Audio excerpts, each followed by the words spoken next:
Assalamualaikum Mas Arif Adi, kawan baik saya. Waalaikumsalam warahmatullahi wabarakatuh, Pak Keswanto. Kabar sehat, keluarga sehat ya? Alhamdulillah sehat semua. Mudah-mudahan Pak Kes keluarga juga selalu sehat. Alhamdulillah. Jadi kita memang agak terlambat untuk membahas topik ini, tapi mudah-mudahan tidak apa-apa. Karena gini Mas Arif, jadi sepak bola itu menurut saya olahraga yang selalu aktual untuk diobrolkan, Mas. Everlasting ya, Pak? Everlasting. Jadi ibarat lagu itu dia mau diciptakan 10 tahun yang lalu, 20 tahun yang lalu, atau yang nostalgia yang paling awal-awal tahun 70-an. Itu karena apa ya, enak didengar. Orang juga nggak bosen. Ya, halo? Halo, bisa Oke, dimengerti jelas, Pak Kes? jelas. Jadi termasuk yang mau kita obrolkan di UEFA Halo. Champions League. Halo. Jadi, halo, jelas Mas Arif ya? Ya, jelas, keras dan jelas. Jadi yang kita obrolkan sekitar 1 minggu yang lalu, siapa Raja Eropa, Chelsea versus Manchester City. Jadi itu saya taruh Chelsea di depan. Nah, biasanya di depan itu yang lebih berpeluang dan yang diunggulkan. Makanya background saya ini Chelsea sekarang. Gitu ya. Saya sebenarnya agak cenderung mendukung City. Jadi pakai siapa yang enggak mengunggulkan City? Faktor Pep Guardiola satu, kemudian faktor di situ ada seperti Sergio Aguero. Kalau tidak salah nggak dimainkan itu ya? Ya. Nah, saya sebagai pemain pengganti. Oh, sebagai pemain pengganti ya. Wah, ini saya agak ketinggalan kereta. Saya nggak melihat pertandingannya Mas Arif. Jadi nanti saya minta tolong nanti Mas Arif memberikan review yang lebih utuh dan komplit. Jadi yang terjadi di final kemarin itu adalah pertandingan yang apa istilahnya menghipnotis para penonton di seluruh penjuru dunia. Nah, monggo Mas Arif, monggo Mas Arif. Oke. Terima kasih Pak Kes atas kesempatannya lagi. Flashback dulu dengan preview saya yang lalu, bahwa saya mengatakan bahwa pertandingan akan berjalan sedikit membosankan. Kevin De Bruyne dan N'Golo Kante akan menjadi faktor pembeda. Formasi yang digunakan oleh City akan seperti apa dan hasil akhirnya. Dari situ menurut saya preview yang saya berikan, pertandingan sedikit membosankan. Kalau menurut saya hal itu sedikit terjadi Bagus, karena hal itu menjadi faktor aksi dan reaksi. Satu sisi faktor aksi, Pep Guardiola terlepas dari formasi yang kurang saya paham, kenapa dia tidak memasang Rodri atau siapapun lah, tapi dia dengan 4-3-3 tanpa penyerang murni seperti yang saya prediksikan waktu itu. Kevin De Bruyne salah satu antara Sterling atau Mahrez, Phil Foden, Rodri, Ilkay, dan Bernardo Silva. Rodri ini kan sebagai gelandang jangkar, pemutus serangan, malah nggak dipasang. Jadi benar-benar 3 gelandang Manchester City ini tipenya menyerang semua. Ini yang saya benar-benar nggak paham dari Pep, dan itu ketika pertandingan berakhir semuanya juga mempertanyakan keputusan Pep memasang 3 gelandang bernaluri menyerang.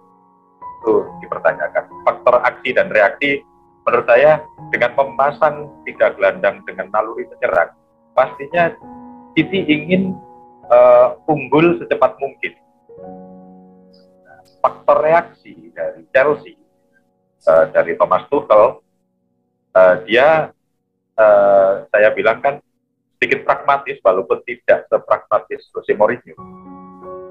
Dia menunggu aksi dari City dengan bereaksi serangan balik cepat, dan itu sangat-sangat berhasil Pak. Yang terjadi waktu itu memang kalau menurut saya faktor N'Golo Kante. Opta memberikan nilai sempurna untuk N'Golo Kante di pertandingan itu, di mana ada bola yang dipegang oleh Manchester City, di situ N'Golo Kante ada. Jadi interceptnya, tacklingnya, umpan kuncinya juga sangat berperan penting dalam pertandingan itu. Plus mungkin ini partai terbaik yang pernah dijalani oleh Rudiger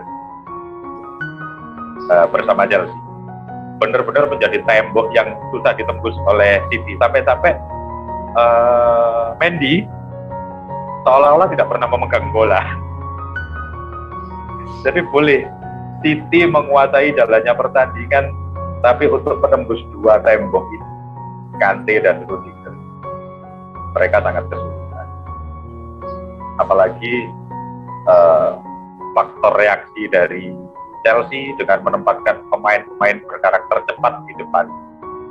Karena ada Werner, walaupun di Liga Inggris dia masih belum semoncer yang diharapkan, tapi dia punya modal kecepatan. Juga dengan Kai Havertz, dia pemain muda yang punya kecepatan dengan postur yang sangat bagus. Dan ada Mason Mount itu, walaupun tidak terlalu memiliki kecepatan, tapi dia memiliki yang cukup bagus. Belum lagi pengaturan bola dari lini tengah belakang di playing playmaker-nya, Juninho berperan dengan sangat bagus. Terus lagi Reece James ada di posisi wingback kanan, dia bisa dengan sukses mematikan Raheem Sterling. Saya juga nggak paham, Sterling mengalami penurunan performa selama 1 tahun terakhir, tapi kenapa dijadikan starter oleh Pep dalam hal ini. Jadi pertandingan kemarin tentang aksi dan reaksi bukan kebetulan, tapi sepertinya Tuchel dalam pertandingan kali ini lebih cerdas dan lebih berhasil. Menurut saya seperti itu Pak Gis, ulasan review saya pertandingan final kemarin. Selamat untuk Chelsea dan pendukungnya. Mental kalian terbukti lebih baik dari City, dan Champions League sedikit banyak memang habitat Anda. Mungkin itu Pak Gis, review dari saya.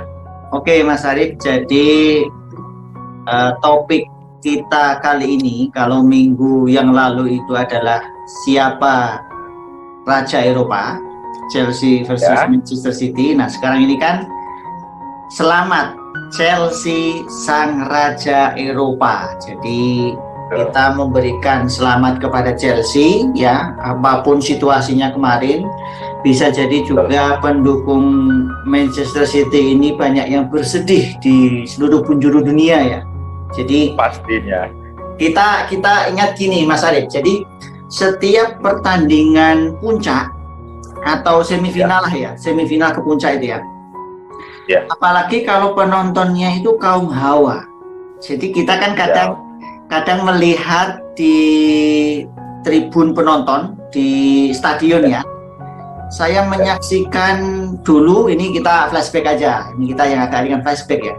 Dulu saya ingat pertandingan semifinal antara Italia versus Jerman, Piala Dunia kalau tidak salah itu, semifinal. 2006. Yang 2006, iya kan? Yap. Dan Italia itu unggul 2 gol. Kalau tidak salah perpanjangan waktu ya kalau tidak salah ya.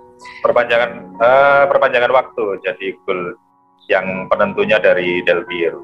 Betul, itu gol kedua itu Del Piero. Gol pertamanya Fabio Grosso. Fabio Grosso. Oh iya betul ya. Yang habis tendangan sudut itu ya. Jadi gini Mas Arif. Ya. Kita kadang itu empati ya. Waktu itu kita flashback yang 2006 itu. Jadi waktu itu ada shoot kamera ke seorang penonton Jerman itu yang menangis itu. Penonton perempuan ya. Kalau di Eropa, di luar ini kan sebagian katakanlah hooligannya ini kan perempuan Mas Arif ya. Dan itu momen semifinal dan sungguh dramatis sekali ya, dramatis sekali ketika Jerman berupaya untuk mengembalikan kedudukan ya dari tertinggal 1-0 yang Grosung memasukkan di perpanjangan waktu babak pertama kalau tidak salah. Kemudian mereka coba kepung Itali, tapi Itali bisa bangkit dan gerak cepat ya. Halo Mas Arif, jelas ya? Halo ya, jelas Mas Arif ya? Ya, mungkin terdengar kembali. Jadi waktu itu kemudian Italia menambah gol lewat pemain yang disukai oleh rekan kita Mas Farid. Iya. Alessandro Del Piero. Saya lihat penonton Jerman perempuan itu menangis itu. Jadi bisa jadi juga yang di pertandingan final kemarin ya. City, karena City ini kan baru pertama kali menginjakkan kakinya di final, Mas. Dan betul. Harapan sangat besar dari pendukung Manchester City bahwa ini adalah tahun keberuntungan dan mereka bisa mengalahkan Chelsea. Tapi bola itu bundar. Ya. Dan kecerdasan pelatih ini menjadi salah satu kunci. Dan yang pasti faktor luck di pertandingan final pasti berperan. Betul, faktor luck ya. Jadi akhirnya kita tetap akan memberikan satu penilaian bagi tim yang kalah, itu Manchester City. Jadi kalau Chelsea ini mungkin orang tidak terlalu istilahnya betul Pak. Mereka apapun yang dilakukan oleh Chelsea pasti akan menjadi benar karena dia menang. Iya.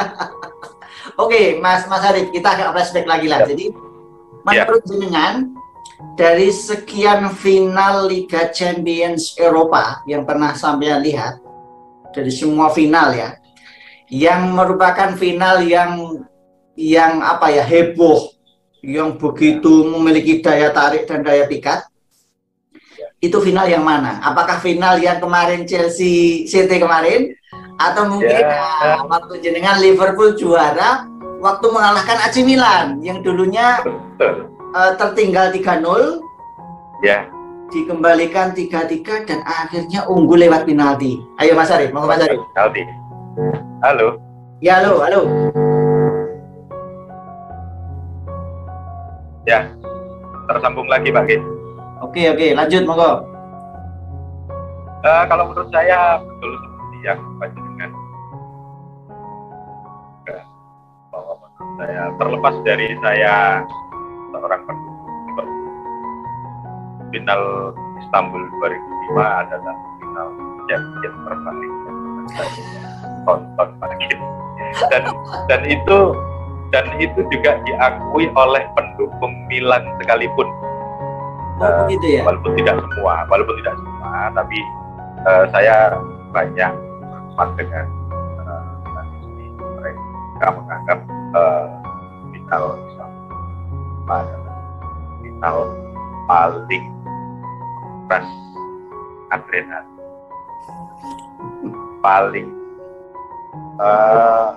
paling gimana ya? Memang benar-benar final terbaik lah, dengan detail-detail kecil menentukan, setiap kesalahan mendapatkan hukuman, setiap loss konsentrasi mendapatkan faktor luck juga berperan. Tendangan Shevchenko di masa perpanjangan waktu dengan jarak sedekat itu, dengan bola sekeras itu, masih bisa diselamatkan jersey putih dengan refleks. Sepertinya terlepas saya sebagai pendukung Liverpool. Carlo Ancelotti pernah bertemu dengan Xabi Alonso ketika Xabi Alonso memperkuat Bayern Munchen dan Ancelotti melatih di sana. Di hari pertama dia menghampiri Alonso, yang dia katakan, Anda memiliki piala yang seharusnya menjadi saya. Walaupun di 2006 Milan bisa melakukan rival. Iya. Wakil dari itu. Tapi menurut saya final dramatis. Audionya kok kurang bagus, Mas Arif. Audionya kok. Gitu. Siap. Gimana Pak Gis? Oke, jelas ya. Oke. Kita kembali ke pertandingan yang belum lama dihelat di Portugal ya.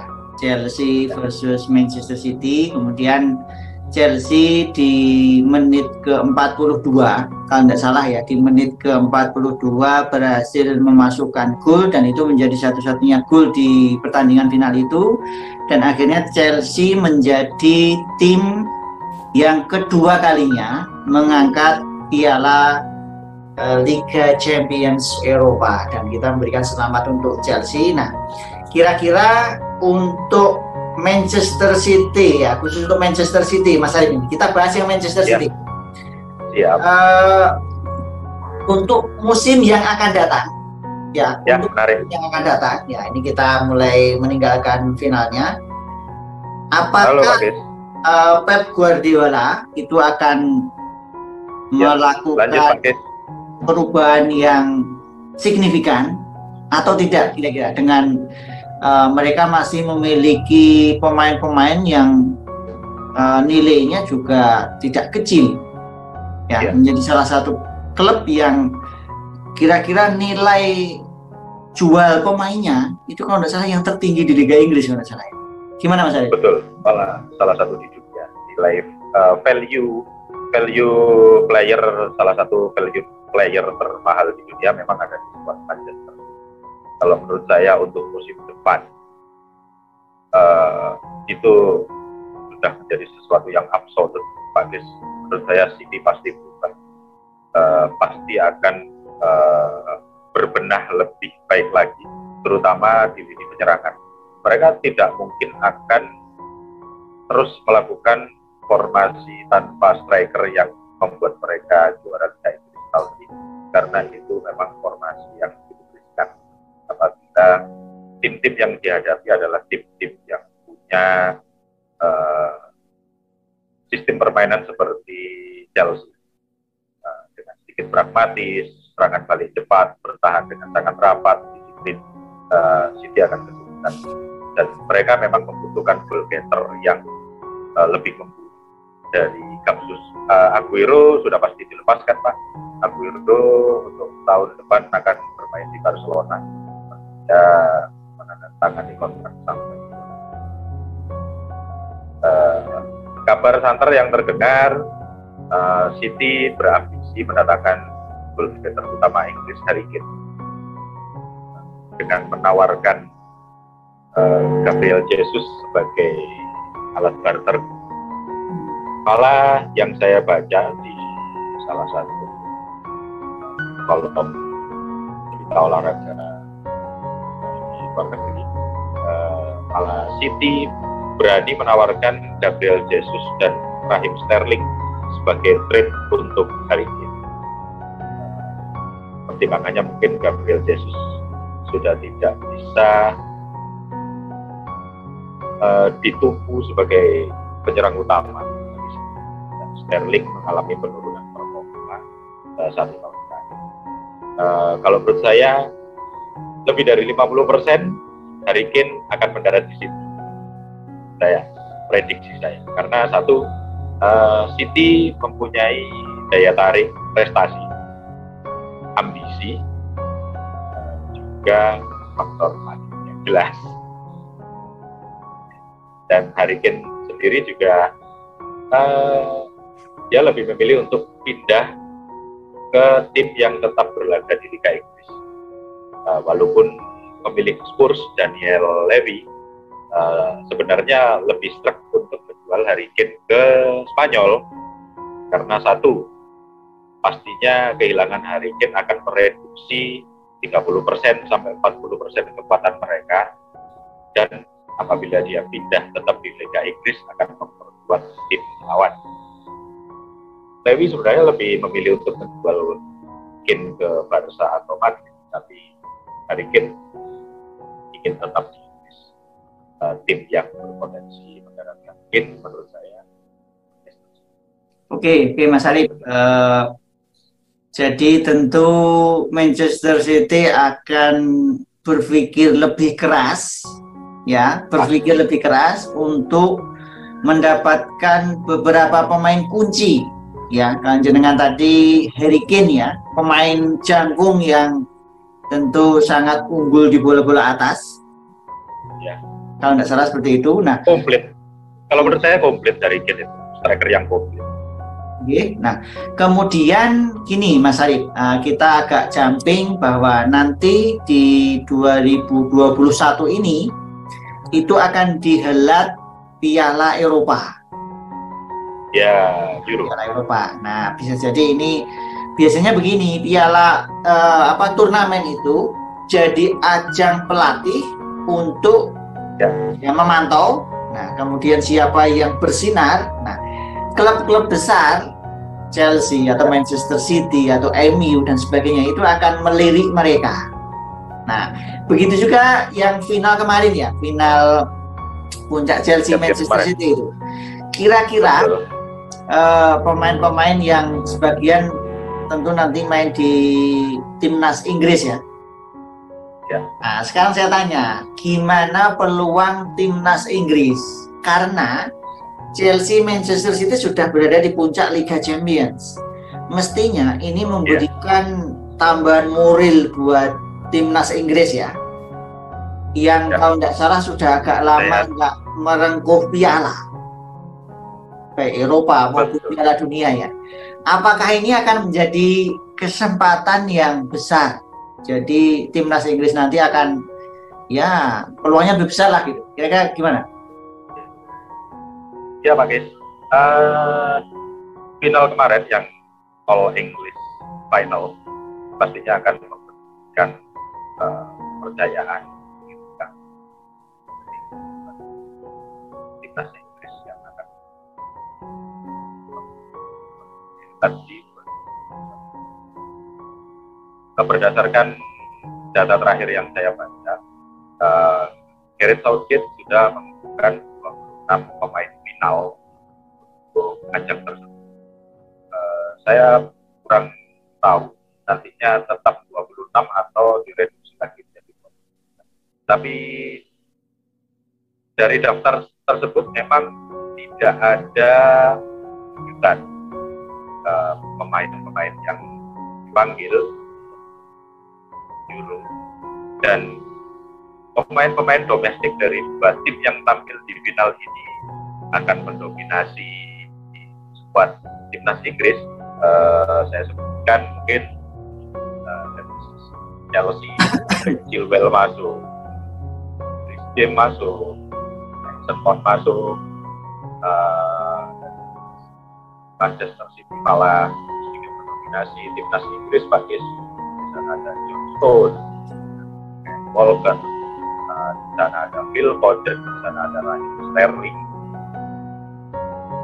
sedikit mendominasi. Menurut saya peluang Inggris untuk itu karena didominasi pemain muda, faktor pemain senior seperti Harry Kane dan Jordan Henderson. Kalau menurut saya Jordan Henderson sedikit saya pertanyakan untuk pemanggilannya, karena hampir separuh musim ini dia kan cedera. Mungkin faktor senioritas, mungkin itu karena dia wakil kapten. Ketika Harry Kane dalam kondisi terbaik di perhelatan, setidaknya Inggris harusnya bisa berbicara lebih banyak, karena memang kalau saya baca skuad Inggris saat ini termasuk skuad termuda, karena di sana masih ada Jadon Sancho, di sana masih ada Mason Mount, di sana masih ada Declan Rice, masih banyak lagi pemain-pemain muda, bahkan Gareth Southgate memanggil wonderkid mereka yang bermain di Borussia Dortmund selain Jadon Sancho, Jude Bellingham masih berusia 18 tahun itu dipanggil menjadi squad. Dan dari sisi penyerangan yang mengejutkan juga senjata muda Arsenal Bukayo Saka masuk dalam squad.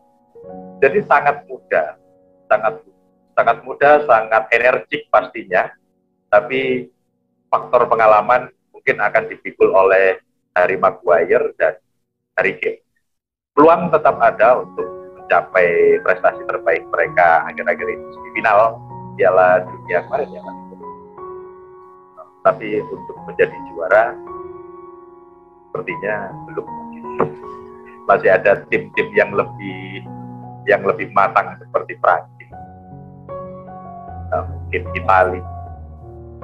Kalau Inggris untuk mencapai semifinal apabila Harry Kane bisa memimpin senjata muda, ada potensi. Saya sih presentasinya yang terlalu besar. Oke, Mas Arif ya. Oke, jadi ya. Jenengan juga masih istilahnya membaca bahwa timnas lain di luar Inggris itu juga sedang sangat bersiap, ya. Apalagi yang juara Piala Dunia 2018 ya, Perancis. Tentu kita masih ingat Perancis dengan pemain yang tentu sangat meledak waktu itu, Mbappe. Ya, Mbappe ini kan pemain yang kuat dan cepat ya. Kemudian kita lihat Jerman, spesialis turnamen. Betul ya. Kemudian Italia menjadi tim yang kadang-kadang membuat kejutan. Ya, betul Pak. Kemudian ada satu lagi Spanyol yang sebenarnya juga belum kehilangan era keemasan Tiki Taka sebenarnya ya. Kalau misalnya mau coba ikut dibangkitkan lagi Tiki Taka ya. Nggak tahu nanti pemain-pemain yang alumni Barca dan Madrid bisa jadi nanti juga mendominasi dan memberikan peluang lebih besar di Piala Eropa 2021. Oke, Mas Arif, terakhir untuk hasil Chelsea versus Manchester City kemarin. Jadi yang menyenangkan itu kan kalau tidak salah penonton itu sudah hadir di stadion ya. Jadi, betul Pak Gis. Itu yang saya sedikit kaget. Iya, agak di satu sisi itu menggembirakan Mas. Jadi saya membandingkan sepak bola yang ada penontonnya dan tidak, itu sangat bertolak belakang. Itu yang coba saya tanyakan ke jenengan. Jadi bisa jadi gini ya, tapi tetap dengan tentu mereka sudah sangat mengantisipasi anti Covid dan sebagainya tentu ya. Kapan ini direlasikan dengan kompetisi kita di dalam negeri? Nah, ini kan kita juga tentunya pengen Arema ini kembali tampil, Stadion Kanjuruhan mungkin kembali penuh. Ya penuh, kemudian kita bisa menyaksikan di layar kaca juga. Kita juga nanti bisa mengulas pertandingan juga, kan asik gitu Mas. Jadi mudah-mudahan, nggak tahu nanti sampean analisanya gimana, nanti itu akan berdampak di kompetisi dalam negeri. Ya, nanti apakah turnamen resmi atau semi resmi itu nanti mungkin akan mulai dibuka dan penonton juga mulai menyalurkan hobinya untuk nonton di stadion atau nonton bareng atau nonton di layar kaca. Nah, kita bisa ulas lagi peluang Arema, peluang tim nasional gitu loh. Karena saat tim nasional kan juga mau pra Piala Dunia ya. Ya, sedang bersiap. Ya memang Pak Gis, untuk hadirnya penonton di final kemarin memang pemandangan yang cukup menggembirakan bagi kita pecinta bola. Sebetulnya di partai terakhir Premier League sudah dicoba untuk hanya maksimal 10.000 penonton satu partai, terlepas dari kapasitas stadion. Yang saya tahu di Liverpool, Anfield itu sekarang masih belum bisa dibilang new Anfield ya, karena pembangunannya hanya masih renovasi. Dari kapasitas 54.000 penonton kemarin di pertandingan terakhir melawan Crystal Palace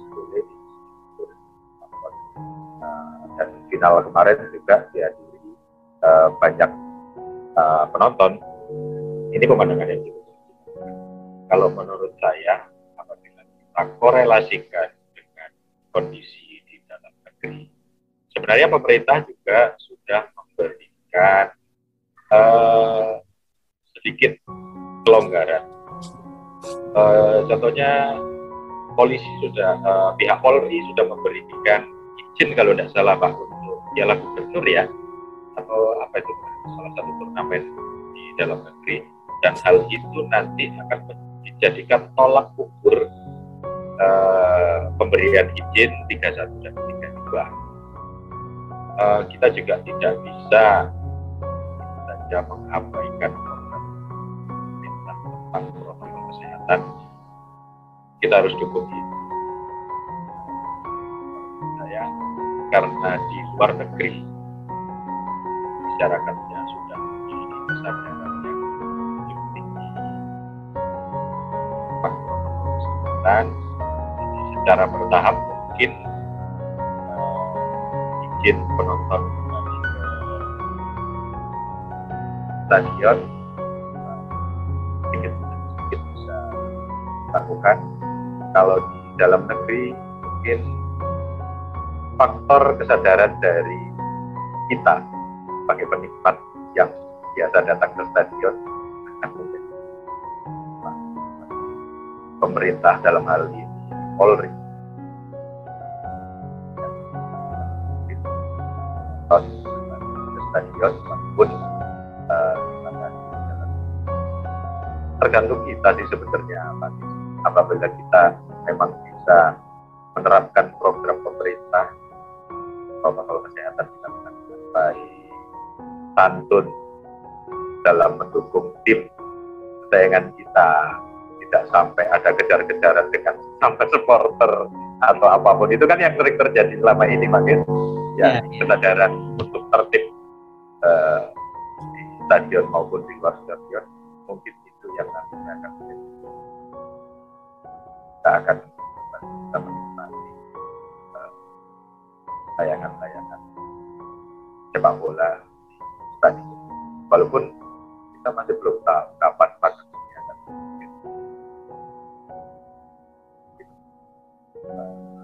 analisa dari saya. Oke, cukup Mas Arif ya. Audionya ini agak kurang mendukung, tapi gitu, jelas. Jadi intinya kita mengucapkan selamat kepada Chelsea karena sudah menjadi juara Liga Champions Eropa, dan juga kita berharap nanti kualitas sepak bola dunia itu juga makin bagus meskipun pandemi.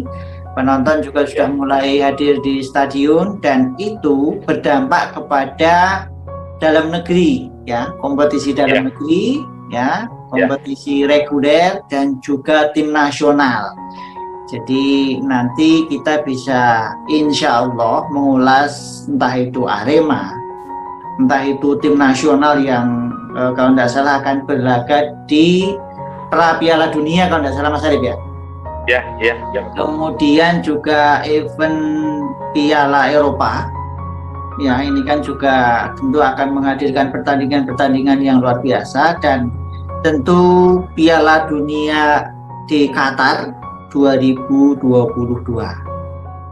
Jadi kita berterima kasih kepada Mas Arif yang sudah berbagi sama-sama Pak Gis dengan seluruh pemirsa, dan kita mengharapkan nanti kita bisa bersua lagi di lain kesempatan Mas Arif. Baik, siap Pak Gis. Terima kasih. Assalamualaikum warahmatullahi wabarakatuh. Terima kasih kembali Pak Gis. Terima kasih atas waktunya. Waalaikumsalam warahmatullahi wabarakatuh. Oke.